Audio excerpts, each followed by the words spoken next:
Le mois de septembre, pour les profs de yoga, c'est toujours un mois compliqué.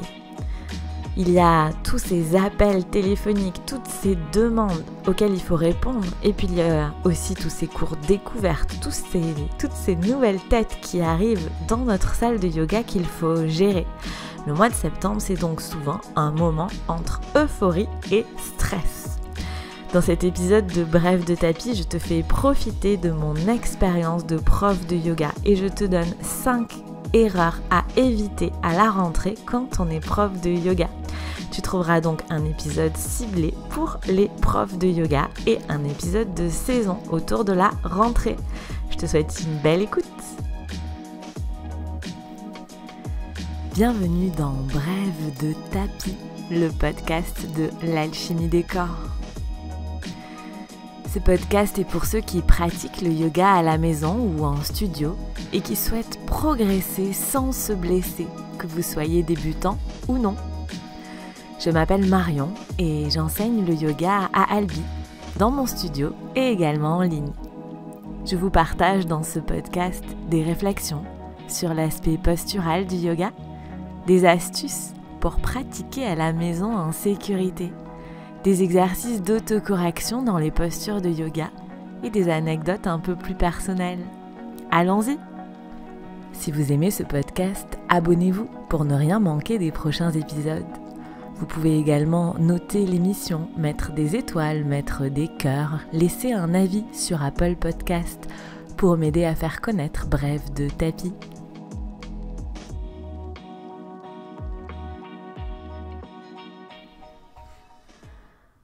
En France, le mois de septembre et la rentrée des classes, c'est vraiment important. C'est un moment important dans la vie de prof de yoga. Parce que c'est le moment où les gens choisissent leur activité pour l'année. Il faut savoir que c'est très franco-français. Pour avoir beaucoup voyagé, il y a dans beaucoup d'autres pays, on ne commence pas ses activités absolument au mois de septembre. Mais en France, on commence en général en septembre ou en janvier. Donc au mois de septembre, c'est le moment pour les profs de yoga d'aller trouver des élèves, d'aller convaincre des élèves de travailler avec eux pour l'année scolaire qui arrive. J'aimerais donc te donner aujourd'hui 5 erreurs à éviter à la rentrée quand on est prof de yoga. La première qui peut peut-être paraître évidente, mais qui ne l'est pas tant que ça, la première erreur, c'est d'arriver fatigué à ta rentrée. Peut-être que tu écoutes cet épisode de podcast au moment de sa sortie, donc au mois d'août. Il est encore temps de peut-être avoir une petite réflexion sur ton taux de fatigue avant la rentrée.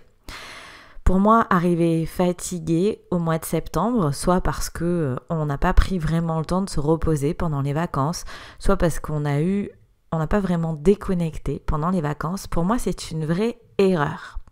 Le mois de septembre, c'est vraiment un moment où les profs de yoga sont hyper sollicités et il va donc falloir que tu sois disponible, à la fois disponible physiquement mais aussi mentalement.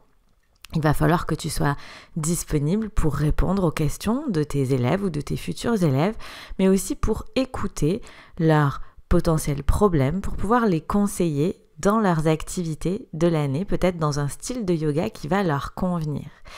Et cette écoute, elle nécessite que tu sois mentalement disponible. Et donc arriver fatigué à la rentrée, ça fait qu'en général, on est beaucoup moins disponible pour écouter ses élèves.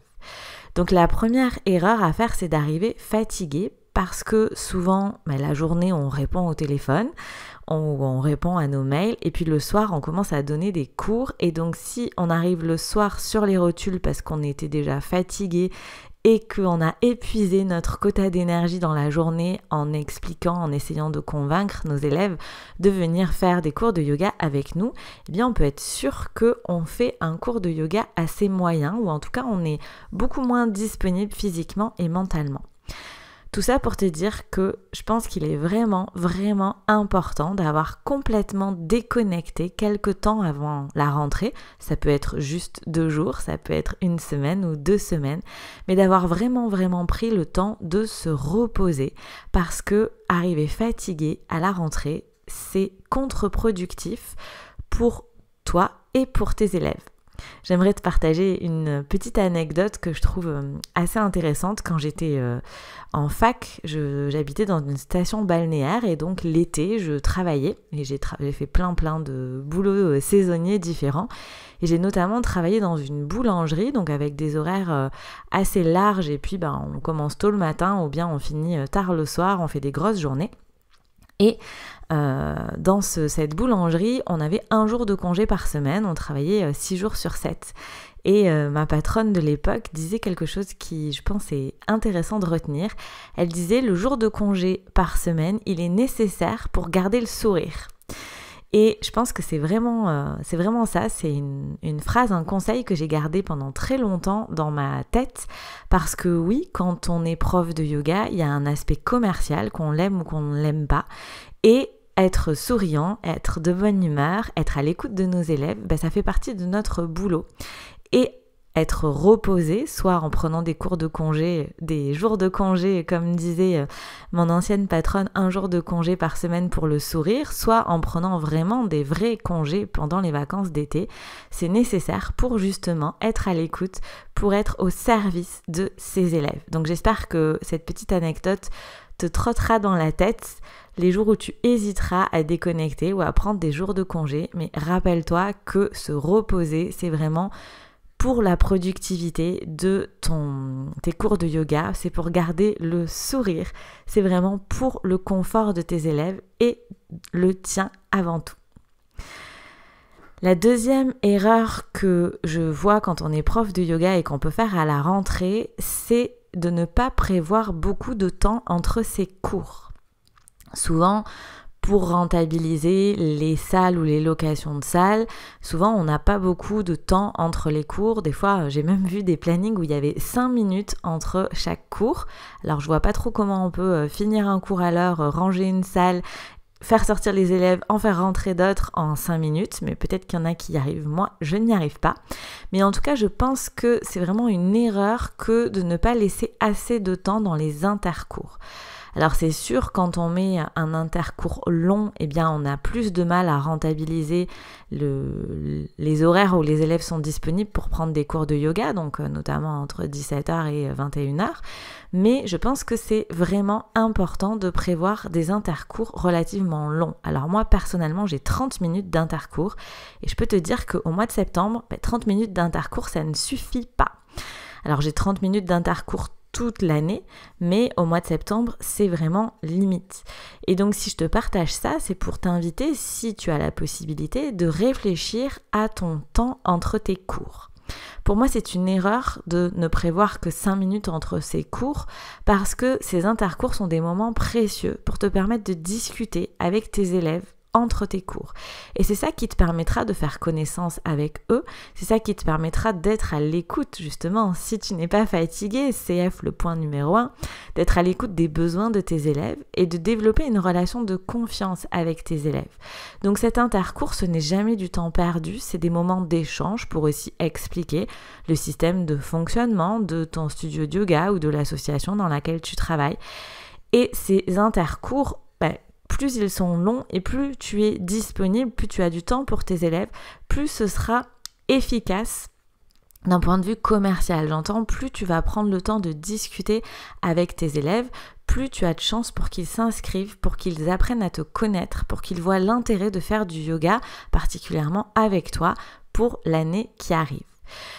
Alors si tu as un planning fixe et que tu ne peux pas prévoir des intercours un peu plus grands, alors est-ce que potentiellement tu peux peut-être discuter un petit peu plus avec tes élèves, peut-être pas dans la salle, mais dans le hall d'accueil, par exemple, du studio de yoga ou dans le hall du bâtiment qui accueille tes cours. Ou bien, si ce n'est vraiment pas possible, je t'inviterai à à transférer tes intercours, à dématérialiser tes intercours. Donc peut-être prendre le temps ensuite, soit par texto, soit par message vocal, soit par mail, mais d'aller discuter avec tes élèves comme tu l'aurais fait entre tes cours. Je pense que c'est vraiment une erreur à la rentrée de ne pas prévoir beaucoup de temps entre ses cours et de ne pas prévoir du temps pour discuter avec ses élèves, apprendre à les connaître et leur laisser la chance de te connaître pour qu'ils te fassent confiance tout au long de l'année. La troisième erreur que je vois qu'on peut faire à la rentrée quand on est prof de yoga, c'est de présenter en premier ses services. Alors, je m'explique un petit peu plus là-dedans. Souvent, quand tu as les élèves qui arrivent, par exemple sur une journée porte ouverte, ils vont te dire bonjour, je voudrais des renseignements. Et là, tu vas déballer tout ce que tu proposes, tes cours, tes stages, expliquer comment ça fonctionne.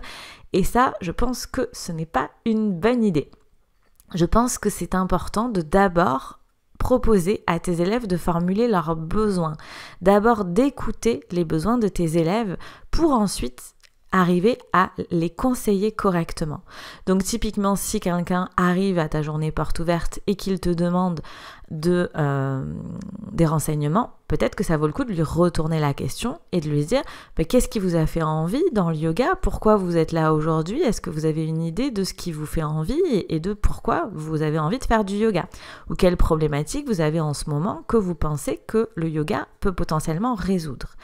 Donc d'abord prendre du temps pour écouter les besoins de tes élèves, de se mettre à leur écoute et ensuite de présenter tes services. Mais de le faire dans ce sens. D'abord j'écoute les besoins de mes élèves, puis ensuite je leur présente mes services et pas dans l'autre sens. Pourquoi ?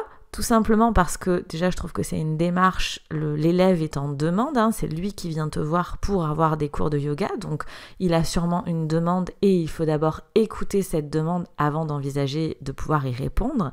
Et en plus, c'est en écoutant les besoins exprimés par tes élèves que tu vas pouvoir les conseiller réellement sur, par exemple, le type de yoga, sur le nombre de séances de yoga qu'ils pourraient faire par semaine. Tu vas aller piocher plein d'informations sur qui est ton élève et pour pouvoir le conseiller au mieux dans ses choix de yoga pour la rentrée.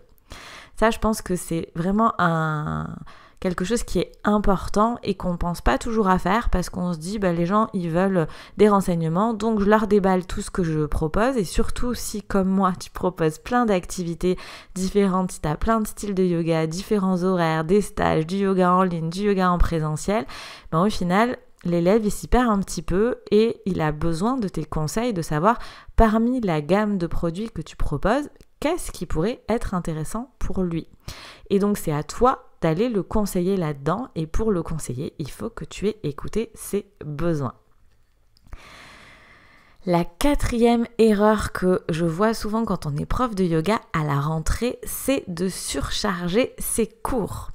Alors parce que c'est la rentrée et parce qu'il y a beaucoup de demandes, on a tendance quand on est prof de yoga à se dire ok tant pis, je prends un peu plus d'élèves que d'habitude dans mes cours de yoga et comme ça il y a plus d'élèves qui pourront essayer. Surtout si tu proposes des cours d'essai offerts pendant une durée limitée. Alors ça pourrait faire le sujet d'un épisode de podcast en entier. Faut-il offrir des cours de yoga pendant 15 jours pour la découverte pendant le mois de septembre ou pendant toute l'année, peut-être que je ferai un épisode de podcast là-dessus. Alors moi je suis pas pour offrir des cours de yoga gratuitement toute l'année pour diverses raisons. Donc moi j'offre des cours de yoga, des cours découvertes uniquement en septembre et pendant une durée assez courte. Et donc, qu'est-ce qui se passe? Comme en plus c'est la folie du mois de septembre et qu'il y a plein de gens qui veulent se mettre au yoga et essayer, souvent les cours sont pleins, il y a des gens en liste d'attente et c'est là qu'on a envie de se dire tant pis, je pousse un peu les murs, je serre un peu plus les tapis et je surcharge mes cours, je fais de l'overbooking, du surbooking comme on dit dans le milieu de l'aéronautique pour arriver à prendre plus de gens, pour maximiser le taux de transformation qu'on appelle dans le côté commercial, pour maximiser le rapport d'élèves qui vont essayer sur le nombre d'élèves qui vont s'inscrire, en se disant que plus il y aura d'élèves qui vont essayer, potentiellement plus ils vont s'inscrire. Et ça, je pense que c'est une mauvaise idée de surcharger ses cours. Déjà parce que si tu prends plus d'élèves que d'habitude, potentiellement les élèves vont être plus serrés, tu risques aussi d'avoir des problèmes de matériel si tu n'as pas bien prévu ton coup, peut-être pas avoir assez de briques, peut-être pas avoir assez de sangles. Et l'expérience de découverte pour les nouveaux élèves ne va pas forcément être très confortable parce que ils vont se dire au final on est serré, on est les uns sur les autres, il y a trop de monde et donc l'expérience client ne va pas être géniale. Mais pour toi, en plus, en tant que prof de yoga, surcharger tes cours, je pense que c'est pas une bonne idée, surtout en début d'année, parce que déjà c'est un moment, le début d'année, qui est stressant pour un prof de yoga. Et si tu surcharges tes cours avec notamment des gens qui n'ont jamais fait de yoga, comme les débutants demandent un peu plus d'attention que les gens qui ont plus l'habitude, ça risque toi aussi de te mettre dans le rouge en termes de surcharge mentale. Ça veut dire qu'il va falloir que tu sois beaucoup plus présent auprès des débutants et que potentiellement tu risques de délaisser tes confirmés. Donc ça veut dire que non seulement tu vas fournir une expérience à tes débutants moyenne parce que tu pourras pas te dédoubler ou te détripler ou te déquintupler pour t'occuper correctement de tout le monde, mais en plus tes confirmés ou les gens qui sont là depuis longtemps vont bien sentir que tu t'occupes moins bien de ta salle, qu'elle soit d'ailleurs réelle ou virtuelle, Ils vont sentir que tu t'occupes moins bien de ta salle que ce que tu fais d'habitude parce que tu as surchargé tes cours. Et donc, l'expérience de la reprise du yoga au mois de septembre pour tes habitués peut ne pas être confortable non plus. Donc, pour moi, c'est vraiment perdre sur tous les plans. Donc, pour moi, surcharger ses cours au mois de septembre sous prétexte qu'il y a plein de gens qui veulent essayer, c'est pas une bonne idée. Et il faut se rappeler que la rareté n'est pas une si mauvaise chose. Et par contre, à toi de voir comment tu t'organises, notamment avec les gens qui te réservent des cours et qui ne viennent pas. Donc, à voir si tu appliques une politique stricte ou pas là-dessus. À toi de voir comment tu gères ça. Alors, pour te donner quelques pistes de réflexion, moi, j'offre typiquement des cours gratuits pendant un certain temps au mois de septembre. Et si les gens réservent un cours gratuit et qu'ils ne viennent pas, et qui reviennent me voir en me disant « Ah mais oui, j'ai pas pu faire mon cours pour X ou Y raison, est-ce que je peux réavoir un cours gratuit ?» La réponse est claire, nette et précise, c'est non, parce qu'ils ont pris la place d'une personne qui potentiellement aurait voulu essayer le yoga et qu'ils ne sont pas venus. Donc s'ils veulent refaire un cours d'essai,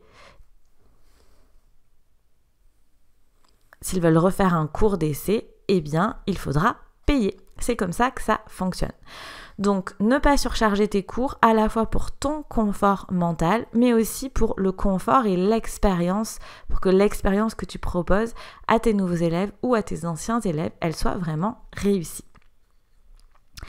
La 5e erreur que je vois qu'on peut faire quand on est prof de yoga à la rentrée, c'est de ne pas avoir de thématique de cours.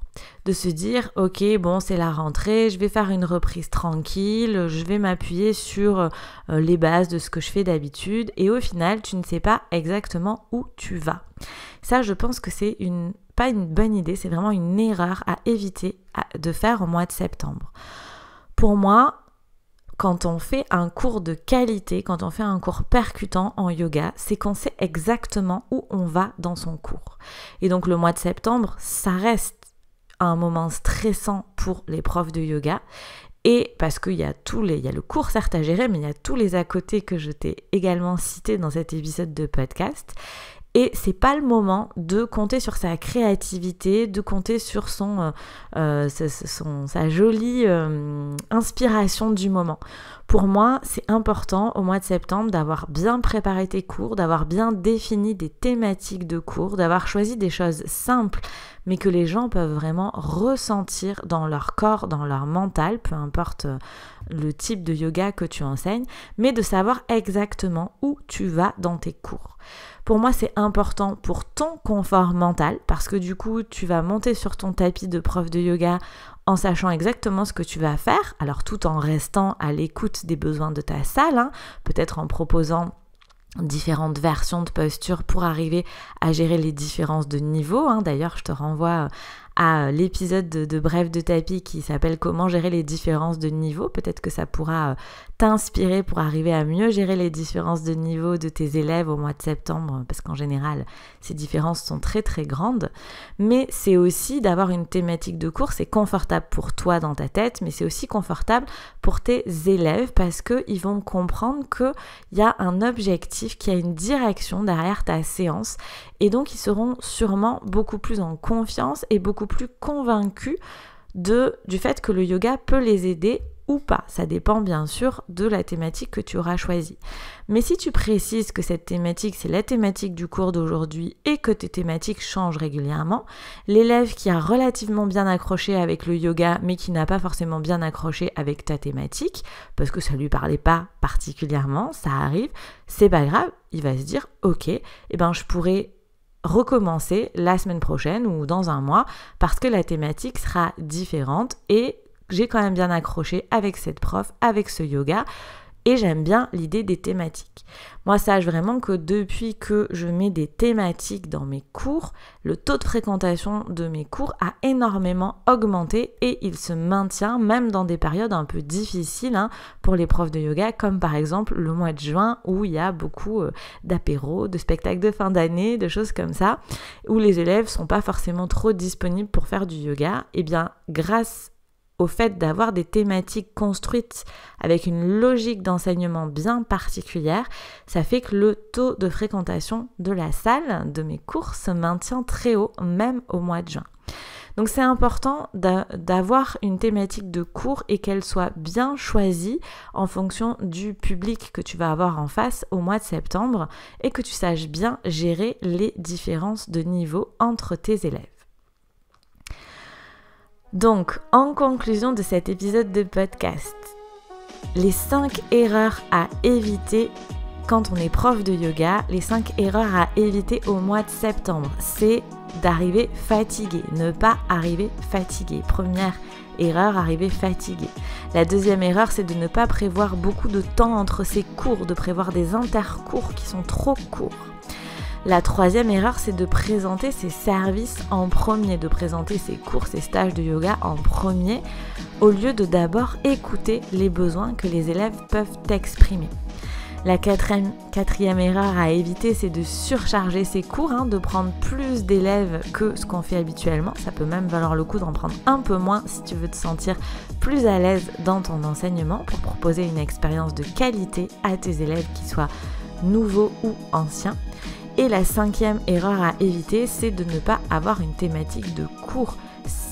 Ce serait mieux de savoir exactement où tu vas dans ton cours pour ton propre confort et le confort de tes élèves.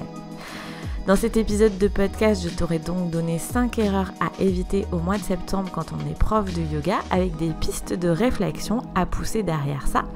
Et j'espère que tu auras bien compris que ces 5 erreurs à éviter sont vraiment pour le confort, certes, de tes élèves, pour qu'ils aient une expérience réussie, mais aussi pour ton propre confort à toi, pour que tu passes un mois de septembre serein et que le mois de septembre soit aussi une jolie expérience bien réussie pour toi.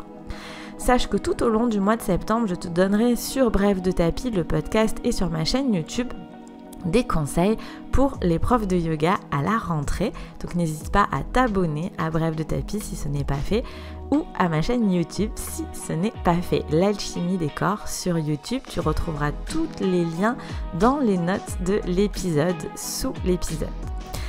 J'aimerais conclure cet épisode en te disant que si tu as envie que je te soutienne sur la gestion des différences de niveau, sur le fait d'avoir une logique d'enseignement, d'avoir des thématiques de cours qui sont judicieuses, qui sont liées entre elles, si tu as envie que je t'aide à fidéliser tes élèves pour ne pas toujours avoir à aller chercher des nouveaux élèves en septembre, je te propose de rejoindre Yogaline Pro.